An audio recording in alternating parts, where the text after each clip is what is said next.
பல முன்னோர்கள் வகுத்து கொடுத்த இன்னைக்கு கடைபிடிச்சுக்கிட்டு இருக்காங்க. இவருக்கு பிடிக்கல அப்படின்னா மூடிக்கிட்டு இருக்க வேண்டியதானே. பள்ளிக்கூடத்துல படிக்கக்கூடிய பசங்களுக்கு ஏதாச்சும் பாடம் நடத்துறாங்களா, இல்ல ஏதாச்சும் கல்லூரிகள்ல இந்த மாதிரி இந்த மனுநூலை வந்து படிக்கணும்னு சொல்லி கட்டாயப்படுத்துறாங்களா? அப்படியெல்லாம் இல்லாத ஒரு மனுநூலை அவரு ஏதோ படிச்சிருக்காருங்கிறதுனால அவர் அதை கொண்டு வந்து இந்த மாதிரி புக்கள் எல்லாம் போட்டிருக்கு. இதே மத்திய பாஜக அரசினுடைய கலாச்சார பிரிவு அதே புத்தகத்தை தன்னுடைய மினிஸ்ட்ரியோட வெப்சைட்ல வந்து வச்சிருப்பாங்க. அது வந்து குற்றம் இல்ல. அப்படி வச்சிருக்கிற நூல்ல இப்படி ஒரு வாக்கியம் இருக்குது, இப்படி ஒரு ஸ்லோகம் இருக்கு அப்படின்னா பிரச்சனை இல்ல. இந்த மனுநூலை வந்து மத்திய அரசு வச்சிருக்கு நீங்க சொல்றீங்களா? வச்சிருக்கு, மனுநூலையா வச்சிருக்கீங்க. சீமான் வரைக்கும் எல்லாருமே இந்த கருத்தை வந்து ஏத்துக்கிறாங்க. அப்படி இருக்குது, அது அவமானம், அதுல என்ன தப்பு இருக்குது அப்படின்ற ஒரு கருத்தை முன்வைக்கிறாங்க. கண்டன ஆர்ப்பாட்டத்துல கூட அந்த புத்தகத்தை காமிச்சு பேசிக்கிட்டு இருக்கிறாரு. அதுல கூட அவர் சொன்ன அந்த வார்த்தைகள் அந்த புத்தகத்துல எந்த பக்கத்துல இருக்கு, எந்த பாகத்துல இருக்கு, எந்த அதிகாரத்துல இருக்குங்கிறத அவரால் குறிப்பிட முடியல. ஏன்னா அந்த புத்தகத்துல உண்மையிலேயே இல்ல. வேற ஒரு சில 9 ஸ்லோகம் 19 பெண்கள் பெரும்பாலும் விபச்சாரிகள் என்று அநேக சாஸ்திரங்கள் கூறுகின்றன சொல்லிருக்காங்களா? இல்லங்க, அதாவது இது வந்து மனு தர்மம் சொல்லுதா? தர்மத்துல அது இருக்கு. இல்ல அடுத்தது இல்ல ஒரே நிமிஷம், இன்னும் சில இதை வந்து உங்களுக்கு நான் மனுஸ்மிருதி அத்தியாயம் 2 214 இல்ல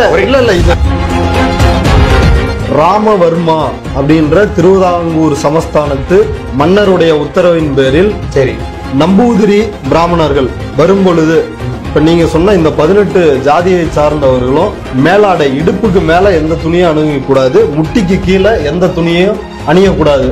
3 கட்டமா மிகப்பெரிய அளவுல கன்னியாகுமரியில போராட்டம் வெடிச்சது. நடந்துதா இல்லையா? இந்த சட்டத்தை வகுத்தது யாருன்னு கேக்குறேன் நான்.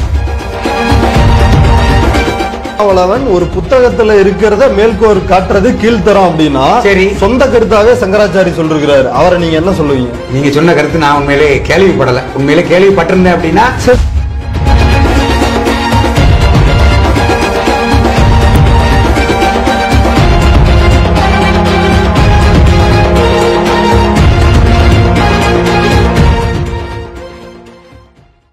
லகரம் வாய்ஸ் நேயர்கள் அனைவருக்கும் வணக்கம். இன்று நம்முடன் பனங்காட்டுப்படை கட்சியின் ஒருங்கிணைப்பாளர் திரு ஹரிநாடார் அவர்கள் இணைந்துள்ளார். அவரிடம் கேட்க பல்வேறு விஷயங்கள் இருக்கிறது, வாருங்கள் கேட்போம். வணக்கம் சார். வணக்கம். வணக்கம். முதல் கேள்வியா, கணவன் மோசமானவனாய் கொடியவனாய் இருந்தாலும் பிற பெண்களோடு உறவு கொண்டு அலைபவனாயும் நன்னடத்தை நற்குணம் இல்லாதவனாக இருந்தாலும் பத்தினி பெண் என்பவள் அக்கணவனையே தெய்வமாக வழிபட்டு வாழ வேண்டும். மற்றவன் மனைவி இடத்தில் மனைவி இல்லாத வேறொருவன் உடலுறவு கொண்டு பிள்ளை பெறலாம். கணவனை இழந்த பெண்ணை ஒரு ஆண் தன் உடல் முழுக்க நெய்யை பூசிக்கொண்டு இரவில் இருட்டில் உடல் உறவு கொண்டு பிள்ளை பெறலாம். இதை எப்படி பாக்குறீங்க இந்த கருத்துக்களை? இந்த கருத்துக்களை உங்களை இப்ப பேச வச்சு ஒரு கீழ்த்தரமான மட்டமான அரசியலை பண்ணிக்கிட்டு இருக்கக்கூடிய திருமாவளவன் அவர்களை இந்த நேரத்தில் உண்மையிலே வன்மையாக கண்டிக்கணும். காரணம் என்ன அப்படின்னா, இப்போ சம்பந்தமே இல்லாமல் நீங்கள் இந்த வார்த்தைகளை கூட உங்களோட தொலைபேசியில் படித்து பார்த்து இந்த இதை நீங்கள் என்கிட்ட கேட்குறீங்க. பல ஆயிரக்கணக்கான ஆண்டுகளுக்கு முன்னால் யாரோ ஒருத்தர் எழுதின அந்த மனுநூல் அப்படிங்கிறத ஒரு 40 நிமிஷமாக நான் பேசினேன். அந்த 40 நிமிஷம் நான் பேசினதில் ஒரு 40 வினாடிகள் மட்டும் எடுத்து போட்டு என்ன கீழ்த்தரமான அரசியல் நடத்துறேன்னு சொல்லி சொல்றாங்கன்னு சொல்லி அவர் வேதனைப்படுறார். ஒத்துக்கிறேன். அதே மனுநூல் எவ்வளவு பக்கங்களை கொண்டது, அதுல ஏதோ ஒரு சில வரிகளில் உள்ள ஒரு குற்றத்தை கண்டுபிடிச்சு இவர் மட்டும் அப்ப எந்த அரசியலுக்காக அதை பேசுறாரு அப்படிங்கிறதையும் திருமாவளவன் அவர்கள் சிந்திச்சிருக்கு பார்த்திருக்க வேண்டாமா? இல்ல இதுலன்னா இப்ப நீங்க சொல்றீங்க அரசியல் செய்யறாரு திருமாவளவன், இல்லாதத சொல்லல. இப்ப ஏன் சொன்னாரு? அது இப்ப சொன்னாரா அப்படின்னா, செப்டம்பர் 26 அன்னைக்கு ஐரோப்பிய அம்பேத்கர் பெரியார் படிப்போட்டத்தின் சார்பா ஒரு கூட்டம் நடக்குது.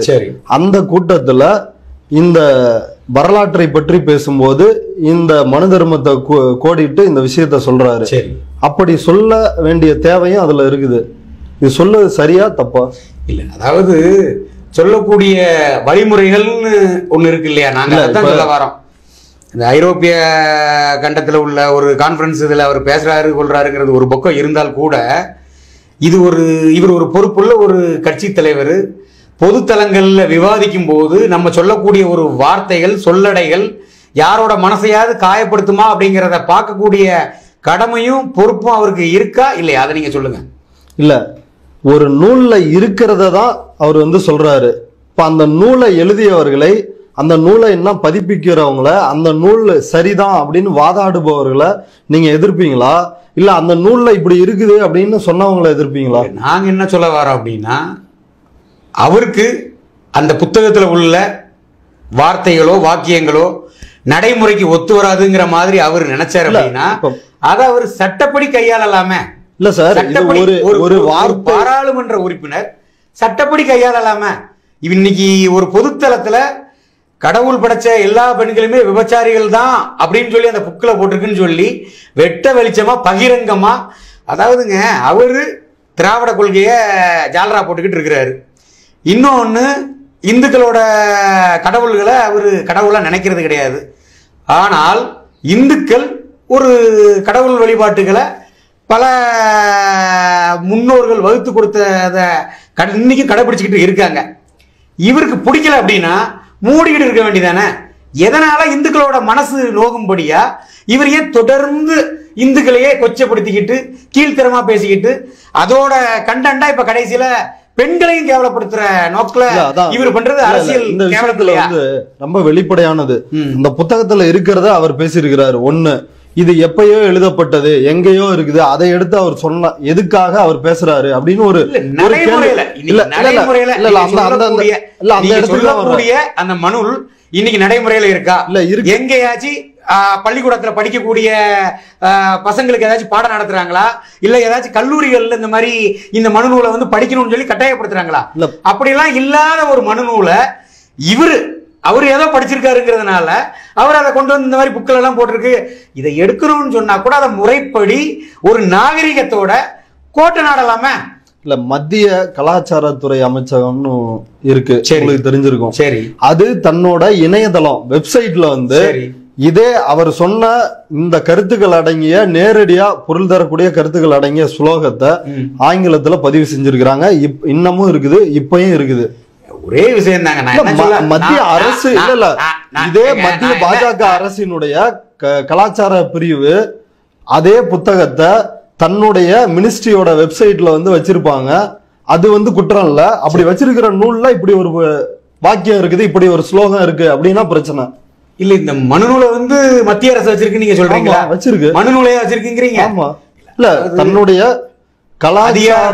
அதிகாரப்பூர்வ பக்கத்துல நீங்க வச்சிருக்கீங்க. அப்படியே வச்சிருந்தால் கூட அதிகாரப்பூர்வமான பக்கத்தில் மட்டும் இல்ல. சரி, 49ல அதாவது இந்திய அரசியலமைப்பு சட்டம் நடைமுறைக்கு வரும் பொழுது இந்த அரசியலமைப்பு சட்டத்தை ஏத்துக்க முடியாது அப்படின்னு இன்றைக்கு இப்ப நீங்க சொல்றீங்க இல்லையா, புண்படுதுன்னு யார் போராட்டத்தை அறிவிச்சிருக்கிறாங்களோ இந்த பாஜகவினுடைய மூல அமைப்பான RSS. என்ன பொறுத்த மட்டும் RSS என்ன முடிக்க விடுங்க, என்ன முடிக்க விடுங்க சார்.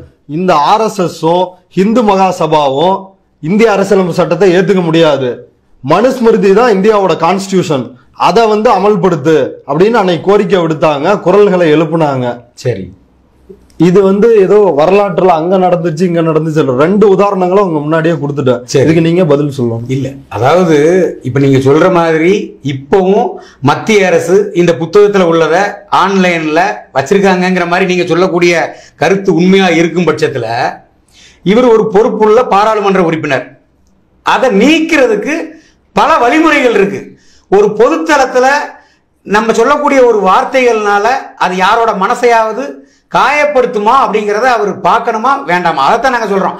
நாங்க வந்து இன்னைக்கு வந்து பிஜேபிக்கு சாலரா போடுறோம், RSS அமைக்கு துணை போகுங்கிற நோக்கம் எங்களோடது கிடையாது. எங்களை பொறுத்த மட்டும் ஒரு பாராளுமன்ற உறுப்பினராக இருந்து கொண்டு ஒரு அரசியல் கட்சி நடத்தக்கூடிய ஒரு கட்சி தலைவர் பொதுத்தளத்துல எல்லா பெண்களையும் இந்த மாதிரி ஒரு புக்ல போட்டிருக்குங்கிறத மையப்படுத்தி அவரே அப்படி பேசினதை எங்களால ஏற்றுக்கொள்ள முடியல.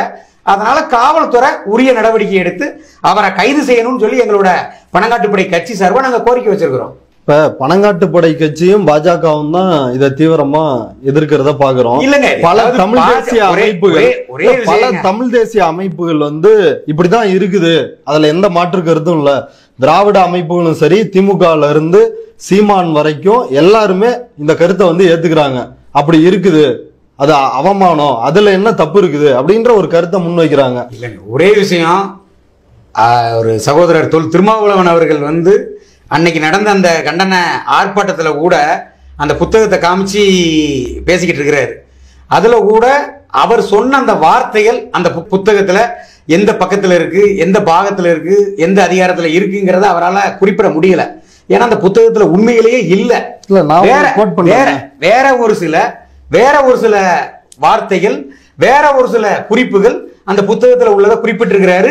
நாங்களும் அந்த புத்தகத்தை பார்த்தோம், அதுல இருக்கு, நம்ம இல்லைன்னு சொல்ல வரல. இல்ல இந்த இடத்துலதான் நான் கோட் பண்ண விரும்புறேன். 1919 முதல் பதிப்பு, இந்த மனுஸ்மிருதி பதிப்புல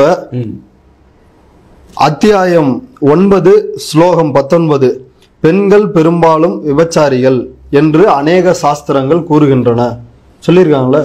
இல்லைங்க, அதாவது இது வந்து மனு தர்மம் சொல்லுதா? ஆமா, மனு தர்மம் சொல்லுதா? அநேக சாஸ்திரங்கள் கூறுகின்றன. மனு தர்மத்துல அது இருக்கு. இல்ல அடுத்தது ஒரே நிமிஷம், இன்னொரு விஷயம், சிறுத்தை கட்சிகள்ல இருந்து நிறைய பேர் எனக்கு போன் பண்ணி, நீங்க எப்படி எங்க தலைவர் பேசுனதுக்கு இந்த மாதிரி நீங்க பேசுறீங்கன்னு சொல்லி என்கிட்ட கேட்டாங்க. எப்பா, நீ மனு நூல்ல நீ அந்த புத்தகத்துல இருக்குன்னு சொல்றீங்கல்ல, எனக்கு உங்க தலைவர் சொன்னார் இல்லையா, கடவுள் படைத்த பெண்கள் எல்லாருமே விபச்சாரிகள் தான் அப்படின்னு தான் அந்த வீடியோ பதிவு. இல்ல அந்த வார்த்தை அந்த புக்ல எங்க இருக்கு அதான் நான் கேட்டேன். இன்னைக்கு வரைக்கும் விடுதலை சிறுத்தை கட்சிக்காரங்களால தர முடியல. இல்ல இன்னும் சில இதை வந்து உங்களுக்கு நான் மனுஸ்மிருதி அத்தியாயம் 2 214 இல்ல இது ரெண்டு விஷயம் ஆதாரங்களோட பேசுறேன். புலன்களை அடைக்கவனாயினும் அறிவிலியாயினும் அவர்களை தங்களது தொடர்பால் காம குரோதமுள்ளவனாக செய்வர் மாதர். அடுத்த பாயிண்ட், பெண்கள் அழகை பற்றி கவலைப்படுவதில்லை. மனு தர்மத்துல அத்தியாயம் 9 ஸ்லோகம் 14. சரி, பெண்கள் அழகை பற்றி கவலைப்படுவதில்லை, வயதை பற்றியும் அக்கறை கொள்வதில்லை, ஆணாக இருந்தால் போதும், அழகாக இருப்பினும் அசிங்கமாக இருப்பினும் உடல் உறவு கொள்ள தயங்கார். இதுக்கு என்ன பொருள்? இல்ல நீங்க அதை சொல்லுங்க. இல்ல அதாவது இல்ல நீங்க இந்த ஒரு வார்த்தையை வந்து சொல்றீங்க, இதுக்கு என்ன பொருள்னு இப்ப நான் சொன்ன சொல்லுங்க. இப்ப நான் இந்து, சரிங்களா, எனக்கு இப்படித்தான் வாழணும் அப்படிங்கிற வரைமுறைகளை எங்களோட முன்னோர்கள் வகுத்து கொடுத்துருக்குறாங்க, சரிங்களா. அவருக்கு எங்களோட இந்த இந்துத்துவ கோட்பாடு அவருக்கு அதான் கோட்பாடு இல்லையே, அவருக்கு தான் இல்லையே, அவர் தான் கடவுள் இல்லை அப்படிங்கிறத தானே முன்னிறுத்தி தீகா கூட தானே இது பண்ணிக்கிட்டு இருக்கிறாரு. அப்ப அவருக்கு இதுல நாட்டம் இல்லாத அவரு இந்துக்களோட மனசை ஏன் புண்படுத்தணும்னு அவர் நினைக்காரு. அப்ப இந்த ஒரு மட்டமான கீழ்த்தரமான அரசியலை ஏன் அவர் தொடர்ந்து பிரச்சாரத்துக்கு யூஸ் பண்றாருங்கிறது தான் எங்களோட. இந்த மனு தர்மத்துல எழுதியிருக்கு, மனு தர்மத்துல இருக்குங்கிறத இந்துக்களாகிய இந்து கடவுளை வழிபடக்கூடிய அதை நாங்க பாத்துக்கிறோங்க. எங்களுக்கு அந்த மனு தர்மத்துல இருக்கக்கூடியது எங்களுக்கு பிடிச்சிருக்கு, இல்ல நாங்க அதை பிடிச்சிருக்கு. ஒரு விஷயம் எங்களுக்கு அது அதை நாங்க எப்படி வேணாலும் நாங்க வழிபட்டு இருக்கிறோம். எங்க முன்னோர்கள் சொல்லக்கூடிய நல்ல விஷயங்களை நாங்க எடுத்துக்கிறோம், கெட்ட விஷயத்துல நாங்க ஒதுங்கிக்கிறோம். இவருக்கு என்ன வந்திருக்குங்கிற இப்ப மனு தர்மத்தை ஒதுக்க சொல்லுவீங்க. அவரு வந்து என்ன சொல்றாரு? இல்ல இப்ப நான் உங்கள்கிட்ட நேரடியா கேக்குறேன். அவரு இந்து மதத்தை ஏத்துக்கல, அவரு நாத்திகரா இருக்கிறாரு, அவருக்கு இது பேச தகுதி இல்ல. இப்ப மனு தர்மத்துல இப்படி எல்லாம் இருக்குது, நீங்களும் அந்த மனு தர்மத்தை படிச்சிருக்கிறீங்க, அதை ஏத்துக்கலாமா கூடாதா? இல்லங்க, ஒரே ஒரு சிம்பிள் விஷயம்தான். ஒரு புத்தகம் படிக்கிறீங்க, அந்த புத்தகத்துல உங்களுக்கு அது பிடிச்சிருக்கு அப்படின்னா அதை நீங்க இது வந்து அதை நீங்க அக்செப்ட் பண்ண போறீங்க. பிடிக்கல அப்படின்னா தூர நீங்க வச்சுட்டு அதுக்கு என்ன செய்யணுமோ அதை நீங்க செய்யணும். திருமாவளவன் அவர்களை பொறுத்த மட்டும் இந்த மனுநூல் அப்படிங்கிறது நடைமுறைக்கு இது வரக்கூடாது, சாத்தியப்படாத ஒரு விஷயம் அப்படிங்கறத அவர் கருதுறார். Right, okay. அவர் அதை முறைப்படி ஒரு நீதிமன்றத்துல வழக்கு தொடுத்து இந்த மாதிரி இது வந்து எல்லா பெண்களையும் தவறா இல்ல நீங்க திருமாவளவன் சொல்றீங்க, அது சரி, அது திருமாவளவனுக்கு பொருந்தும். அவர் பிடிக்கலன்னா இப்ப இந்த இடத்துல கூட நீங்க என்ன சொல்றீங்கன்னா, நீங்க விரும்புற மாதிரி அவர் செயல்படணும்னு நினைக்கிறீங்க, அவருக்கான சுதந்திரத்தை மறுக்கிறீங்க. ஒண்ணு. ரெண்டாவது, இல்ல அவரு இப்படி தப்பா இருக்கு ஒரே விஷயங்க, அவரு தொடர்ந்து கீழ்த்தரமான அரசியலை ஒவ்வொரு மேடைகள்லயும் பேசுறாரு. அவர் என்ன பண்றாரு? இல்ல உங்களை இதற்கு முன்னாடியும் பல மேடைகள்ல சிவன் கோயிலை இடிக்கணும்னு சொல்றாரு. ஒண்ணு.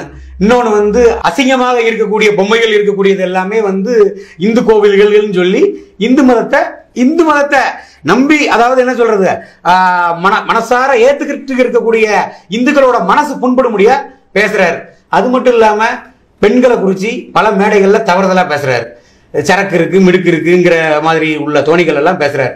அப்ப கீழ்த்தரமான அரசியலை அவர் தான் பேசுறாரு. பல ஆயிரம் வருஷத்துக்கு முன்னாடி எழுதின அந்த மனுநூலை பத்தி இப்ப பேச வேண்டிய கட்டாயம் என்னங்கிறத சொல்லுங்களேன். இல்ல அந்த இடத்துலதான் போன நீங்க வச்ச ஆர்குமெண்ட்டுக்கு ஒரு கேள்வி வச்சா அதுக்கு நீங்க என்ன பதில் கொடுக்கணும்னு நான் எதிர்பார்க்கிறேன். சொல்லுங்க. ரொம்ப தெளிவான ஒரு விஷயம். மனசாஸ்திரத்தை நீங்களும் படிச்சிருக்கிறீங்க, இதெல்லாம் பார்த்ததா வந்து சொல்றீங்க. இதை ஏற்கலாமா கூடாதா? இல்லங்க, அதை ஏற்கிறதும் ஏற்காததும் இல்ல ஒரு இந்துன்னு சொல்றீங்க, உங்கள்கிட்ட நான் அதைத்தான் சொல்ல வரேங்க. ஏற்கிறதும் ஏற்காததும் ஒவ்வொருத்தங்களோட தனிப்பட்ட ஒரு இதுதான். சரிங்களா? இப்ப அவரை பொறுத்த மட்டும் இதை ஏத்துக்கல, ஆமாவா இல்லையா? ஏத்துக்கலங்கும் போது பேசாம இருந்துட வேண்டியதானே? பிறர் மனசு காயப்படுற மாதிரி ஏன் அவரு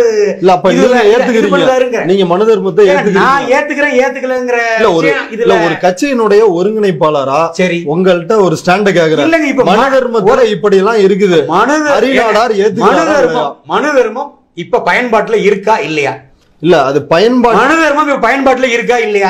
இல்லாத ஒன்றை பற்றி எதுக்கு நம்ம விவாதிக்கணுங்கிற இல்லாத ஒன்றை தான் மத்திய கலாச்சாரத்துறை வந்து தன்னோட வெப்சைட்ல போடுறாங்க. அத முறைப்படி இந்த மாதிரி போடுறது தவறுங்கிறத அவர் சொல்லிட்டு போட்டுமே, தப்பு இல்லையே. ஒரு பொதுத்தளத்துல பெண்கள் காயப்படுற மாதிரி அப்ப அவர் பேசுறது சரிங்கிறீங்களா? இல்ல பேசுனது ஒரே ஒரு விஷயங்க, அவர் எல்லா தாயாரை பற்றி கீழ்த்தரமா பேசிருக்கிறார், எல்லா பெண்களை பற்றி கீழ்த்தரமா பேசிருக்கிறாரு, அனைத்து பெண்களையுமே சொல்றாரு. இல்ல திரு அரிநாடார், நான் உங்கள்கிட்ட சொல்றேன், திரும்ப நீங்க வந்து நீங்க வெட்டி பேசுறீங்க. எப்படி வெட்டி பேசுறதுனா, அவர் பேசுன ஒரு ஆஃப விட்டுட்டு இன்னொரு ஆஃப வந்து வெட்டி பேசுறீங்க. எல்லா இதுலயும் நல்லங்க, அதான் சொல்றேன். இல்ல நம்ம சொல்ல விடுங்க. அதான் இப்ப அந்த புத்தகத்துல இருக்கா இல்லையான்றதான் இப்ப கேள்வியே. இருக்கா இல்லையா? சமஸ்கிருதம் இவர் படிச்சிருக்கிறாரா அப்படிங்கிறது நமக்கு தெரியல. நீங்க இது நான் படிக்கலங்க, நான் படிக்கல. ஆனா நான் படிக்கல சமஸ்கிருதம், நான் படிக்கலன்னா கூட ஒருத்தங்களோட மனசு காயப்படும்படியாகவும் சகோதரிகளாகவும் தாயாராகவும் நினைக்கக்கூடிய தமிழ்நாட்டுல இந்த மாதிரி ஒரு கீழ்த்தரமான அரசியலை நாங்க பண்ண மாட்டோம். அம்பேத்கர் மனு தர்மத்தை கொளுத்தி இருக்கிறாரு, பெரியார் கொளுத்தி இருக்கிறாரு. அம்பேத்கர் சமஸ்கிருதம் படிச்சவரு, பக்கம் பக்கமா மனுநீதி வந்து எவ்வளவு மோசமானது.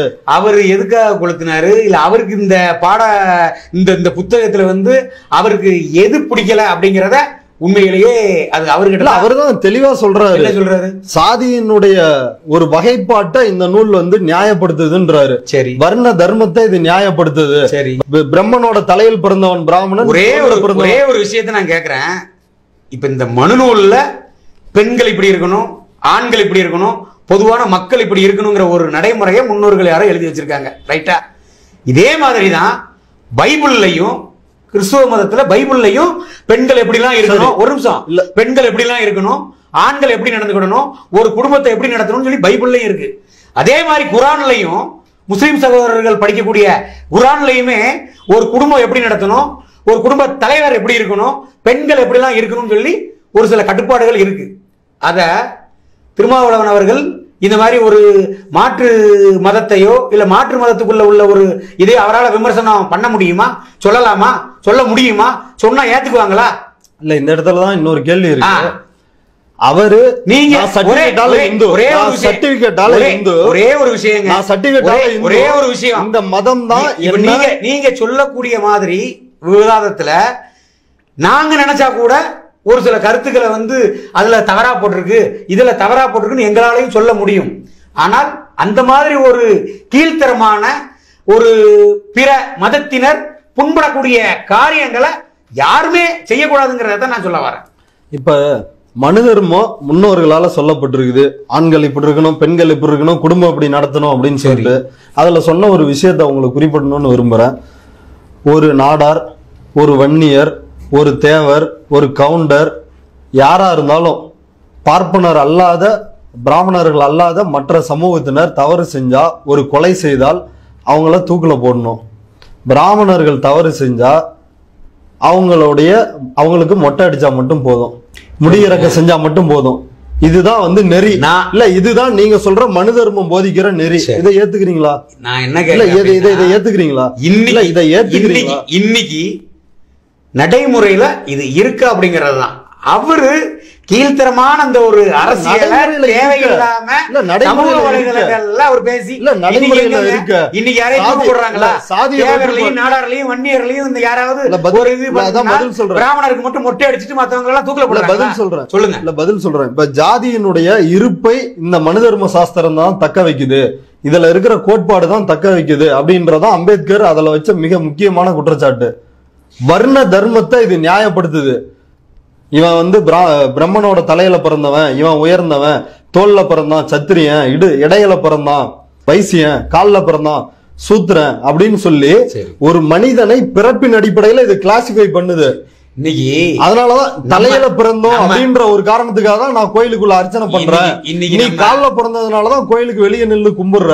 இன்னைக்கு பல இடங்கள்ல இந்த நீங்க சொல்லக்கூடிய இல்ல நான் நேரடியா கேக்குறேன், கோவிலுக்குள்ள தில்லை நடராஜர் கோயிலுக்குள்ளேயோ மதுரை மீனாட்சி அம்மன் கோயிலுக்குள்ளேயோ மற்றவர்கள் வேணாம், நாடார் ஒருத்தர் அர்ச்சகர் ஆக முடியுமா? அதுக்கு உண்டான எல்லாரும் வரணும் அப்படிங்கிற கடவுள் நம்பிக்கை இருக்குல்ல? எனக்கு கடவுள் நம்பிக்கை இருக்கு. நீங்க இந்து தானே, ஏன் உங்களால ஆக முடியாது? ஒரே ஒரு விஷயம், ஒரு கிறிஸ்தவர் பாதிரியாரா ஆக முடியுமா? முடியாதா? ஒரே ஒரு விஷயங்க, இன்னாரு இதத்தான் செய்யணும், இத இப்படித்தான் அவங்க பண்ணுவாங்க மனு தர்மம் சொல்லி இருக்கு அப்படின்னு சொல்லி ஒரு சில வரைமுறைகள் இருக்கு. விதண்டவாதத்துக்கு நாம பேசலாம். விதண்டவாதம் இல்ல, ஒரே ஒரு செய்வாங்க. விதண்டவாதத்துக்கு நாம பேசலாம். அப்படி பார்த்தா பிறக்கும் போது எல்லாரும் துணி இல்லாம தான் பிறந்தோம், அதுக்காக துணி இல்லாம ரோட்ல போக முடியுமா? இல்ல அப்படி யாருமே சொல்லு இல்லங்க. பிறக்கும் போது எல்லாரும் ஆடை இல்லாம தானே இருந்தோம், இப்ப ஆடை இல்லாம போக முடியுமா? இல்ல அப்படி ஆடை போட்டுக்க கூடாதுன்னு சொன்னதுதான் இந்த இந்து மதம் மனு தர்ம சாஸ்திரம்ன்றதான் பிரச்சனை. அதுங்க பேசணும் இல்ல மனு தர்மம் இன்னொரு விஷயத்தை தெளிவா வெள்ளி பாத்திரங்களை வெள்ளி பாத்திரங்களை பயன்படுத்த கூடாது. பிராமணர் அல்லாத மற்றவர்கள் ஜரிகையால் நெய்யப்பட்ட உடைகளை அணியக்கூடாது. இன்னும் வெளிப்படையா சொல்லணும்னா இந்த இந்து மதம் நீங்க சொல்றீங்க இல்லையா, திருமாவளவன் எதிர்க்கிற இந்த இந்து மதம் 1800கள்ல உங்களுக்கு தெளிவா தெரிஞ்சிருக்கும். உங்களுக்கு கன்னியாகுமரி வரலாறு படிச்சிருப்பீங்க. முளைவரி ஈழவ மக்களுக்கும் நாடார் மக்களுக்கும் இன்னும் பல அதாவது நிறைய சமூக வலைதளங்கள்ல வந்து நீங்க சொல்லக்கூடிய அந்த வரி வந்து ஏதோ ஒரு சில சமூகத்துக்கு மட்டும்தான் அப்படின்னு சொல்லி நிறைய இடங்கள்ல தவறுதலா வரலாற்று அந்த மாதிரி திருமாவளவன் போன்ற ஒரு மாதிரி ஒரு சிலர் இது மாத்தி மாத்தி சொல்லிட்டு இருக்கிறாங்க. உண்மையிலேயே வந்து ஒரு 18க்கும் மேற்பட்ட சாதியினருக்கு அந்த நீங்க சொல்லக்கூடிய அந்த காலகட்டத்தில் அந்த மாதிரி இருந்திருக்கு. சரி நான் திருத்திக்கிறேன், 18 சாதிகளுக்கு அப்படியே இருந்தது. எதுக்கு அந்த சட்டம்? அந்த பிரிட்டிஷ்காரன் காலத்துல திருவிதாங்கூர் சமஸ்தானத்துல ஒரு பிரிட்டிஷ்காரன் எவனோ பண்ண ஒரு தேவையில்லாத ஒரு சட்டத்தை வச்சிருந்தா அந்த சட்டத்தை எதிர்த்து போராடி அதுல முக்கியமா நாடார்களோட பங்களிப்பு அந்த போராட்டத்துல இருக்குங்கிறத நீங்க படிச்சிருப்பீங்க. இல்ல இதுல இன்னொரு விஷயத்த சொல்ல வரேன். பிரிட்டிஷ் அப்படின்னு சொல்றீங்க, சரி. ராமவர்மா அப்படின்ற திருவிதாங்கூர் சமஸ்தானத்து மன்னருடைய உத்தரவின் பேரில் சரி ரொம்ப தெளிவா நம்பூதிரி பிராமணர்கள், நம்பூதிரிகள்னு சொல்லப்படுற அந்த வகை பிராமணர்கள் வரும் பொழுது இப்ப நீங்க சொன்ன இந்த 18 ஜாதியை சார்ந்தவர்களும் மேலாடை இடுப்புக்கு மேல எந்த துணியும் அணியக்கூடாது, முட்டிக்கு கீழே எந்த துணியையும் அணியக்கூடாது. 3 கட்டமா மிகப்பெரிய அளவுல கன்னியாகுமரியில போராட்டம் வெடிச்சது. நடந்துதா இல்லையா? இந்த சட்டத்தை வகுத்தது யாருன்னு கேக்குறேன் நானு. எவனோ ஒருத்தன் செஞ்ச அந்த ஒரு விஷயத்தை முன்னெடுத்து நம்பூதிரிகள் முன்னாடி இப்படி இருக்கணும். இப்ப முளைவரின்ற அந்த வரியை கட்டினால் கூட, இப்ப நீங்க குறிப்பிடுற அந்த 18 சாதியினரும் இந்த முளைவரியை கட்டினா கூட பிராமணர்கள் முன்னாடி மேலாடை இல்லாம தான் இருக்கணும் அப்படின்றதான் அதனுடைய சட்ட திட்டமே. ஏன் அவங்க முன்னாடி அப்படி இருக்கணும்? இல்லங்க, இல்ல இதுதான் எங்க நடைமுறையில இருந்துச்சுன்னு கேக்குறீங்க. அதுக்காக நான் கோட் பண்ண நடைமுறையில இருந்த அந்த வரலாற்றை திருத்தி அவர்களுக்கு ஒரு பாடம் புகட்டி இன்னைக்கு அந்த நிலைப்பாடு இல்லல்ல. அந்த அப்படி நடந்ததுன்னு சொல்றது தப்பா? வரலாற்றுல இப்படி நடந்தது, இதுக்கு எதிராக இந்த மக்கள் மிகப்பெரிய எழுச்சி மறுக்கல் அல்ல. ஒரு சில சமுதாயத்துக்கு தான் இந்த மாதிரி இருந்துச்சுன்னு ஒரு சிலர் இந்த நாடார் மட்டும்தான் அந்த முளவரியை கட்டிக்கிட்டு இருந்தாங்க அப்படிங்கிற ஒரு தவறான பதிவுகள் பல இடங்கள்ல வச்சுக்கிட்டு இருக்காங்க. அது தவறுன்னு சொல்றேன். 18 ஜாதிக்கு சேர்த்து எங்க நாடார்கள் அன்னைக்கு போராட்ட களத்துல நின்னு அந்த போராட்டத்துல வெற்றியும் பெற்றாங்க. இல்ல இத நான் ஏத்துக்கிறேன். அது நான் 2 ஜாதியை குறிப்பிட்டு சொன்னேன், அது 18 ஜாதி அப்படின்றத நான் மாத்திக்கிறேன். இப்போ நான் இந்த வரலாற்றை பத்தி பேச போறேன். சரி, அப்ப இந்த 18 சாதியினருக்கும் இப்படி ஒரு இழிவான ஒரு சட்டத்தை அவங்க மேல திணிச்சு வச்சிருந்தாங்க, அவங்க மிகப்பெரிய போராட்டம் நடத்தி ஒரு வெற்றியை பெற்றாங்க அப்படின்ற ஒரு வரலாற்றை நான் ஒரு கருத்தரங்களை பதிவு செய்ய விரும்புறேன். இப்ப நீங்க நான் பேசுனதை எடுத்து இவங்க இந்த 18 சாதியை சார்ந்த பெண்களை தப்பா பேசிட்டாரு இவரு அப்படின்னு வெட்டி பரப்புனா அதை நீங்க ஏத்துக்குவீங்களா? இல்ல நீங்க சொல்லக்கூடியது அதான் இந்த விஷயத்திலயும் நடந்திருக்கு அப்படின்னு நான் உங்கள்கிட்ட சொல்ல விரும்புறேன். அதைத்தான் சொல்ல வரோம். இப்ப இதுல 40 நிமிஷம் பேசுனதுல 40 செகண்ட் பேசுனது அப்படின்னு அவங்க சொல்லுதாங்க. அவர் சொல்லக்கூடிய அந்த கருத்துனால யாரோட மனசாட்சி காயப்படுமா அப்படிங்கறத முதல்ல அவர் பார்க்கணும். இப்ப நீங்க சொல்லக்கூடிய இதே இந்த தோல்சீலை போராட்டத்தை மையப்படுத்தி சொல்லும் போதும் அது யாரோட மனசையும் காயப்படுத்தாம இந்த மாதிரி அந்த காலத்துல பெண்களை கொடுமையா இது பண்ணியிருக்காங்க, ஆடை இல்லாம இது பண்றதுக்கெல்லாம் பண்ணியிருக்கிறாங்க, பேசியிருக்காங்க, அந்த மாதிரி எல்லாம் நடந்திருக்குங்கிற மாதிரி சொல்றதுக்கு எப்படி இருக்கு, வேற மாதிரி சொல்றதுக்கு எப்படி இருக்குங்கிறத இல்ல நான் தெளிவா சொல்றேன். ஆஸ் பர் மனு தர்மா ஆல் உமன்ஸ் ஆர் பிராஸ்டியூட் அப்படின்ற வார்த்தையை தான் அவர் அதுல எடுத்த உடனே கோட் பண்றாரு அந்த 40 செகண்ட்ல. சரி, மனு தர்மத்தில் இப்படி பெண்களை சொல்லப்பட்டிருக்கிறது அப்படின்னு சொல்றாரு. இல்லங்க, அத மனு தர்மத்துல அந்த மாதிரி வார்த்தை மனு தர்மத்துல உண்மையிலே இல்லங்கிறது தான் உள்ளது. இல்ல இப்ப நான் உங்கள்கிட்ட கேக்குறேன். இப்ப 2 ஸ்லோகங்களை உங்கள்கிட்ட படிச்சு காட்டினேன். அதுக்கு என்ன பொருள்? அவன் எந்த நோய் இருந்தாலும் சரி, பெண்கள் அவரோட காம உறவு வச்சுக்குவாங்க. சரி, அவங்களுக்கு இன்னும் சொல்றாங்க, ஒரு பெண் அவ பிறந்த உடனே தந்தையின் கட்டுப்பாட்டுலயும், கல்யாணம் ஆன உடனே கணவன் கட்டுப்பாட்டுலயும், நான் என்ன கேட்க கணவனுக்கு பிறகு மகன் கட்டுப்பாட்டுலயும் பெண்ணுடைய சுதந்திரத்தன்மை பெண்ணுக்கு மட்டும் இல்ல. சரி, இப்ப திரும்பவும் இந்த வர்ணாசிரமத்தை தான் பேச வேண்டியது இருக்குது. சொல்லுங்க. இந்த வர்ணாசிரம தர்மம் இப்படி 4ஆ பிரிச்சு இப்படியான கிளாசிபிகேஷனை வைக்குது.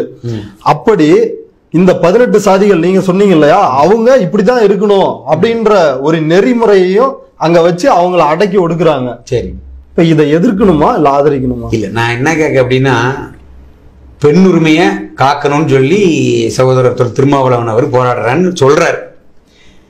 சொல்லி அதே பெண்களை தான் இப்ப இழிவாகவும் கேவலமாகவும் சமூக வலைதளங்கள்ல பேசிட்டாரு, புத்தகத்துல இருக்குங்கிறத சொல்லி ரைட்டு.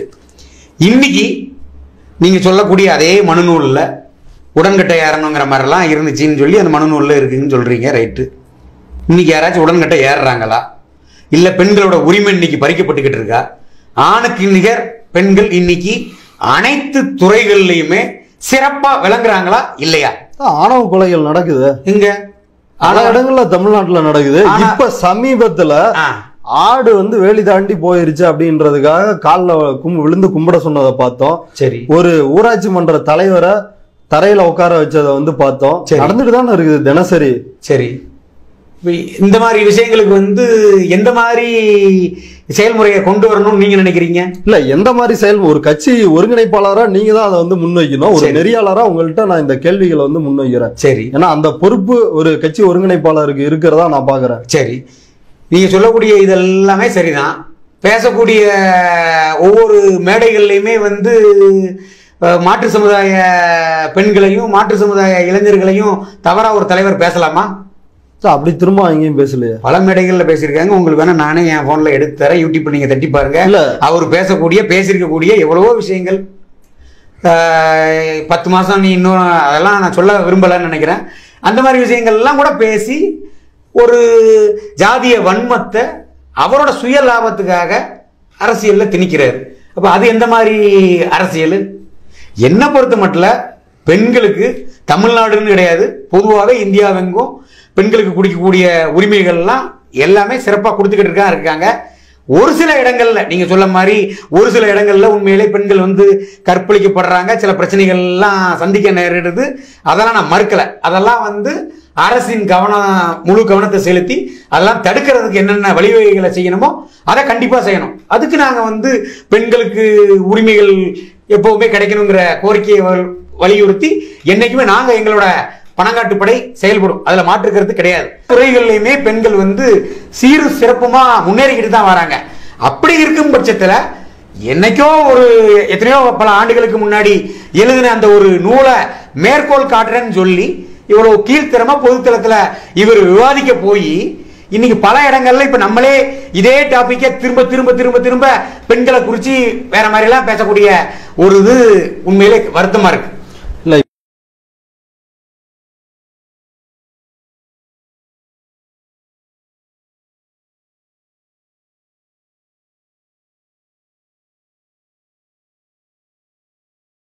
அவரு பெண்கள் வேலைக்கு போனா சோரம் போயிடுவாங்க அப்படின்னு அவர் சொல்லிருக்கிறாரு.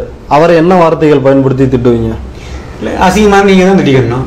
இல்ல திருமாவளவனை இழிவானவர் இப்படி அப்படின்னு நீங்க வசைப்பாடுற ஹரிநாடார் இப்படி சங்கராச்சாரியார் சொல்லிருக்கிறாரு. அதுக்கு உங்களுடைய பதில் என்ன? எந்த இதில் சொல்லியிருக்கிறாரு? தெய்வத்தின் குரல் புத்தகத்துல பதிவு செய்யப்பட்டிருக்குது, பல இடங்கள்ல பதிவு செய்யப்பட்டிருக்கு. எந்த மாதிரி? பெண்கள் வேலைக்கு போனா சோரம் போயிடுவாங்க, பாதுகாப்பா இருக்கணும்னு சொல்றாரா? பாதுகாப்பா இருக்கணும், இதுக்கு இப்படி ஒரு பாதுகாப்பா இருக்கணும், சோரம் போயிடக்கூடாது, பாதுகாப்பா இருங்கிறதுனால அறிவுறுத்தி சொல்றாரா? இல்ல போயிருவாங்கன்றாரு, வேலைக்கே அனுப்பாத வீட்லயே வச்சுக்கன்றாரு, பாதுகாப்பா இருக்க சொல்றாரு. அப்படிங்கிற மாதிரி சொல்ல வீட்லயே வச்சுக்கிறது, படிக்க விடாம வேலைக்கு போக விடாம. யாருங்க இப்ப யாராச்சும்? நான் உங்கள்கிட்ட இல்ல கேக்குறேன். இல்லங்க இந்து மதத்தோட ஒரு இந்துவா இருக்கீங்க, ஒரு இந்து மதத்தோட இப்ப தலைவரா இருக்கிற சங்கராச்சாரி சொல்றதை கேக்குறேன். இப்ப படிக்காம யாராவது இருக்காங்களா? வேலைக்கு போகாம இருக்காங்களா? எல்லா துறையிலையும் சிறந்து வேலைக்கு போய்கிட்டு இருக்காங்க. இப்படி இருக்கும் பட்சத்துல அதே பெண்களை குறித்து இந்த மாதிரி ஒரு விவாதங்கள் பண்ணும்போது இதெல்லாம் பார்க்கக்கூடிய பெண்களோட மனசு காயப்படுமா படாதா? இல்ல அதான் திருமாவளவனுக்கு நாங்க சொல்றோம். இல்ல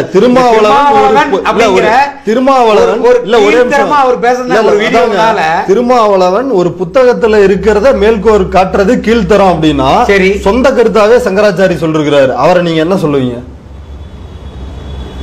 அவர் எங்க இருந்து மேற்கோள் காட்டல, சங்கராச்சாரி தன்னோட சொந்த கருத்தா சொல்லியிருக்காரு. அதை நீங்க சொன்ன கருத்து நான் உண்மையிலே கேள்விப்படல. உண்மையிலே கேள்விப்பட்டிருந்தேன் அப்படின்னா சரி, அதுக்கு ஆதாரம் இருக்கு. நான் அந்த நிகழ்ச்சியிலேயே ஆதாரம் கொடுக்குறேன், எல்லாம் முடிஞ்ச வெட்டி கூட அந்த மாதிரி சொன்னா அது உண்மையிலே கண்டிக்கத்தக்கதுதான். அதுல வந்து மாற்றுக்கிறதே இல்லையே. உண்மையிலே பெண்களை பத்தி யார் இழி சொல்லா சொன்னாலும் அவங்க உண்மையிலே கண்டிக்கப்படக்கூடியது தாங்க. அதுல மாற்று யாரா இருந்தாலும் தான், சங்கராச்சாரியா இருந்தானே யாரா இருந்தானே இருக்கு. பெண்களை பத்தி கேவலமா பேசினா தண்டிக்கப்பட வேண்டியது தானே. இதுல என்ன தவறு இருக்கு? அடுத்ததா பெண்களை பத்தி யார் தவறுதலாக பேசினாலும் அல்ல தவறா சொல்லணும்னு நினைச்சா கூட அவங்க தண்டிச்சிட வேண்டியதானே. இதுல என்ன இருக்கு? அடுத்ததா இந்து மக்கள் கட்சி தலைவர் அர்ஜுன் சம்பத் சமீபத்துல ஒரு இன்டர்வியூ வந்து கொடுத்தாரு. அந்த இன்டர்வியூல ஒரு விஷயத்தை குறிப்பிடுறாரு. கன்னியாகுமரியில இருக்கிறவங்க கிறிஸ்தவ மதத்துக்கு மாறி ஒரு துரோகிகளாக ஒரு கைக்கூலிகளாக மாறிட்டாங்க அப்படின்றத சொல்றாரு. இதெல்லாம் வந்து நாங்க வந்து உண்மையிலே வந்து வன்மையாவே நாங்க கண்டிக்கிறோம். எங்களோட ஏற்கனவே சமூக வலைதளங்கள்ல இதுக்கு எங்களோட நாடார் சமூகம் சார்ந்தே வந்து பல எதிர்ப்புகள் அவருக்கு கண்டன குரலாவே நாங்க பதிவு பண்ணியிருக்கிறோம். அவர் பேசினதெல்லாம் வந்து தவறுதான். அவர் சொல்லக்கூடிய கருத்தெல்லாம் வந்து நாங்க ஏற்றுக்கொள்ள மாட்டோம். எங்களை பொறுத்த மட்டும் இந்துவாக இருந்தாலும் கிறிஸ்தவர்களாக இருந்தாலும் நாடார் நாடார் தான், ஒரே ரத்தம் தான். இல்ல ஆனா நீங்க வந்து நான் இந்து நாடார் அப்படின்றதுதானே திரும்ப திரும்ப அழுத்தம் திருத்தமா பதிவு செய்யறீங்க. அப்படி கிடையாதுங்களே. இந்து நாடார் இந்துன்னு நான் சொல்லவே இல்லைங்களே. நான் இந்து சமுதாயத்துல பிறந்திருக்கிறேன். நான் இந்து சமுதாயத்துல பிறந்திருக்கிறேன். நாடாருங்கிறது வந்து ஒரே ஜாதி தான். அவங்க கிறிஸ்துவ மதத்தை நாடுறாங்க, அவ்வளவுதான். நான் எனக்கு மாறுறதுக்கு என்ன காரணம்? நான் இந்து வழிபாட்டை வழிபடுறேன், அவங்க கிறிஸ்தவ வழிபாட்டை வழிபடுறாங்க, அவ்வளவுதான். இதுல என்ன இருக்கு? இல்ல குறிப்பா நாடாரு தானே. 19ஆம் நூற்றாண்டுக்கு பிறகுதான் நீங்க குறிப்பிடுற அந்த மக்கள் அந்த கிறிஸ்தவ மதத்தை தழுவுறாங்க. அந்த காரணம் என்னன்னு தெரிஞ்சுக்க விரும்புறேன். அந்த காலகட்டங்கள்ல அப்ப ஆண்ட ஒரு சில மன்னர்கள், அப்ப ஆண்ட அரசர்கள் ஒரு சில சலுகைகளை, அதாவது அந்த கிறிஸ்துவ மதத்தை போதிக்கணுங்கிறதுனால ஒரு சில சலுகைகளை கொடுத்துருக்காங்க. அதனால அப்ப இருந்த மக்கள் அந்த கிறிஸ்துவ மதத்தை தழுவியிருக்காங்கிறத தான் நாங்க படிச்சிருக்கிறோம். இல்ல இப்ப எனக்கு புரியலையே, நீங்க பணக்காட்டுப்படை கட்சி நாடார்களுக்காக தான் கட்சி நடத்துறோம்னு சொல்றீங்க. சரி, மற்ற மக்களை போலவே குறிப்பா அந்த தோல் சிலை போராட்டத்துல முன்னணியில் நின்று போராடும் மக்கள் இப்படி தனக்கு இந்த ஆடை அணியிற உரிமை கூட இந்த மதம் வழங்கல அப்படின்றத ஒரு எதிர்ப்பு தெரிவிச்சுதான் அவங்க இன்னொரு மதம், குறிப்பா சொல்லணும்னா கிறிஸ்தவ மதத்திற்கு மாறி இருக்கிறாங்கன்றது வரலாற்று செய்தியா பாக்குறோம். சரி, ஆனா நீங்க சொல்ற தகவல் முரண்பட்ட தகவலா இருக்கு. எப்படி முரண்படுது? அதைத்தான் சொல்ல வரேன். இப்ப அந்த நீங்க சொல்லக்கூடிய இதுதான், அவங்க அந்த கிறிஸ்துவ மதத்துக்கு மாறும் பட்சத்துல அவங்களுக்கு அந்த சலுகைங்கிறது இல்ல. மேலாடை அணிவது சலுகையா உரிமையா? நேரடியான கேள்விதான். அப்புறம் அதை சலுகைன்னு சொல்றீங்க. அது நான் உரிமைதான், அது நான் சலுகைன்னு சொல்ல வரல. அவர்களுக்கு அந்த கிறிஸ்துவ மதத்துக்கு மாறும் பட்சத்துல அவர்களுக்கு அந்த அவங்களோட எண்ணங்கள் நிறைவேறுதுங்கிறதுனால அவங்க மாறி இருக்காங்க. இதுல என்ன இருக்கு? இல்ல, அததான் உங்கள்கிட்ட கேள்வியா முன்வைக்கிறேன். இப்ப ஒரு சலுகைக்காக போறாங்கன்னு சொன்னீங்களே, நான் வரலாற்றுல இப்படி ஒரு விஷயம் படிச்சிருக்கேன். நீங்க சொல்ற மாதிரி அவங்க உரிமை, அவங்களுக்கு நீங்க எனக்கு உரிமை இல்ல, எனக்கு மேல சேலை அணிவதற்கான உரிமையை மறுக்கிறாங்க. அப்ப அந்த கிறிஸ்துவர்களா மதம் மாறும் போது அந்த உரிமைகள் அவங்களுக்கு கூடுதலா கிடைக்கும் போது அதை அவங்க ஏத்துக்கிட்டு அங்க போறாங்க. அப்படித்தான் போயிருக்காங்க. அந்த மாதிரி இந்த மதம் என்ன இழிவுபடுத்துது, அந்த மாதிரி தான் இந்த மதம் என்ன இழிவுபடுத்துது, அதனால நான் இன்னொரு மதத்துக்கு போறேன் அப்படின்னு சொல்லி நீங்க எந்த ஜாதிக்காக கட்சியை நடத்துகிறீர்களோ அந்த மக்கள் தான் வெளியேறி இருக்கிறாங்க. ஆனா நீங்க அந்த மதம் சிறந்ததுன்றீங்க. சிறந்தது அதாவது ஒரே ஒரு விஷயம், இந்து மதத்துல சொல்லக்கூடிய நல்ல விஷயங்கள் எவ்வளவோ இருக்கு. அந்த நல்ல விஷயங்களை உங்களுக்கு எதுவுமே நீங்க கண்ணுக்கு தெரியாதா? ஏதோ ஒரு சில விஷயங்கள் யாரோ அது தவறா உங்களோட பார்வைக்கு அது தவறா தெரியும், அண்ணனோட பார்வைக்கு ஒரு தவறா தெரியும், சகோதரரோட பார்வைக்கு ஒரு தவறா தெரியும், என்னோட பார்வைக்கு ஒரு தவறா தெரியும். அப்படி இருக்கிறத அதை ஏன் பெருசா நீங்க இது பண்றீங்க, பூஸ்டப் பண்றீங்க? அந்த மனு தர்மத்திலேயோ இந்துக்கள் வரைமுறைகள்லயோ உள்ள நல்ல விஷயங்களை எடுத்து சொல்லுங்க. எதுக்கு தீயதை மட்டும் நீங்க போக்கஸ் பண்ணி தீயது இருக்குது தீயதை விடுங்கிறேன் உங்களுக்கு. அது இல்ல, இப்ப நான் என்ன சொல்றேன்னா, இது தவறு அப்படின்றத தவறுன்னு சொல்றதுல என்ன தப்புன்ற? தவறுனா தவறுன்னு தானே சொல்ல போறோம். நானே அத திருமாவளவன் சொன்னா மட்டும் கீழ்த்தரமா இருக்குது அப்படின்ற வழிமுறைகள் இருக்குன்னு தான் நாங்க சொல்ல வரேங்க. நீங்க புரிஞ்சுக்கிடவே மாட்டேங்கிறீங்க. எப்படி சொல்லணும்? திருமாவளவன் அவர்கள் இந்த மனு தர்ம நூலு தவறுன்னு அவர் நினைச்சா, அவரோட கட்சிகள் நினைச்சிச்சு அப்படின்னா, இந்த மனு நூலை தடை செய்யணும்னு நினைச்சிச்சுன்னா முறைப்படி யாரோட மனசையும் புண்படுத்தாம ஒரு நேரடியாக நீதிமன்றத்தை நாடி இருக்கலாமேங்கிறத நான் சொல்றேன். அதை விடுத்து பெண்களை கேவலமாகவும் கீழ்த்தரமாகவும் முக்கில போட்டிருக்குங்கிறத மையப்படுத்தி ஏன் பொதுத்தளத்துல எல்லா பெண்களும் விபச்சாரிகள் தான் அப்படிங்கிற மாதிரி ஒரு கருத்தை புத்தகத்துல போட்டிருக்குங்கிறத மையப்படுத்தி ஏன் வைக்கணுங்கிறது தான் வாதம் எங்களோடது. சரி, இப்ப நான் உங்கள்கிட்ட ஒண்ணு கேக்குறேன். இப்ப நான் உங்களுக்கு முன்னாடி சில ஸ்லோகங்களை முன் வச்சேன், அது சரியா தவறா? நான் அதைத்தாங்க சொல்ல வரேன். இல்ல, நீங்க என்ன நினைக்கிறீங்க? ஒரே ஒரு கட்சி ஒருங்கிணைப்பாளரா உங்களுக்கு கேக்குறேன். ஒரே ஒரு விஷயம், எனக்கு என்னோட மதம் சொல்லக்கூடிய வரைமுறைகளை வகுத்து நான் பின்பற்றுறேன், நான் பயணிக்கிறேன். நான் பயணிக்கிறது வலது பக்கம் திரும்பணுமா இடது பக்கம் போகணுமா நேரா போகணுமாங்கிறத நான் முடிவு பண்ணிக்க போறேன். இதுல திருமாவளவனுக்கு ஏன் அக்கறைன்னு நான் கேட்கிறேன். திருமாவளவனுக்கு ஏன் அக்கறை? அவர் வேலையை பார்க்க வேண்டியதானே. நீ இடது பக்கமா போகாத, நேரா போ, வலது பக்கமா போகாதன்னு ஏன் அவர் சொல்லணும்னு கேட்கிறேன். என்ன இந்த அவர் ஏன் சொல்லணும்னு கேட்கிறேன். இந்த மதம் இழிவுபடுத்துவது என்ன என்ன பிறப்பால இந்த மதம் இழிவுபடுத்துது இந்த நாட்டில் உள்ள பெரும்பான்மையான மக்கள். அவர் இந்த மனுநூலை பத்தி பேசுனதுக்கு அப்புறமா எல்லா பெண்களுமே குறிப்பா இல்ல திருமாவளவன் பேசுனது யார் எதிர்க்கிறா? 2 பேர் தான் எதிர்க்கிறாங்க எனக்கு தெரிஞ்சு. ஒண்ணு பாஜகவினர், ஒண்ணு நீங்க. 2 பேர் தான் எதிர்க்கிறாங்க. திருமாவளவன் சொன்னதை ஒரே பிரச்சனையாக்கி அதுல அரசியல் ஆதாயம் தேடணும்னு நினைக்கிறது, ஒரே ஒரு அரசியல் ஆதாயம் தேடணும்னு நினைக்கிறது பணங்காட்டு படையும் பாஜக மட்டும். ஒரே ஒரு விஷயத்தை நீங்க தயவு செய்து நல்லா புரிஞ்சுக்கோங்க. எங்களுக்கு இவ்வளவு கீழ்த்தரமான அரசியலை பண்ணணும்னு எங்களுக்கு ஆசை கிடையாது. எங்களோட கொள்கையும் அது கிடையாது. எங்க வழி தனி வழிதான். ஆனா ஒரு பொறுப்புள்ள ஒரு பாராளுமன்ற உறுப்பினர் ஒரு பொதுத்தளத்துல ஒரு கட்சி தலைவராக இருந்துகிட்டு ஒரு புத்தகத்தை மேற்கோள் காட்டி பேசும்போது அது யாரோட மனசையும் காயப்படுத்த கூடாது அப்படிங்கிற அந்த அறிவு ஏன் அவருக்கு இல்லாம போச்சுங்கிறது தான் நாங்க திரும்ப திரும்ப சொல்லக்கூடிய விஷயம். இல்ல இந்த நாட்டுல அவர் புத்தகத்தில் இருக்கிறத எடுத்து மேற்கோள் காட்டி இருக்காரு. இந்த நாட்டுல இருக்கிற பெண்கள்ல 30% மட்டும்தான் பெண் தன்மையோடு இருக்கிறாங்க அப்படின்னு ஆடிட்டர் குருமூர்த்தி சொல்றாரு. அப்பெல்லாம் நீங்க எங்க சார் போனீங்க? ஏன் இவ்வளவு இந்த ஆக்ரோஷம்? நான் ஆரம்பத்திலேயே உங்ககிட்ட நான் சொல்லிட்டேன்,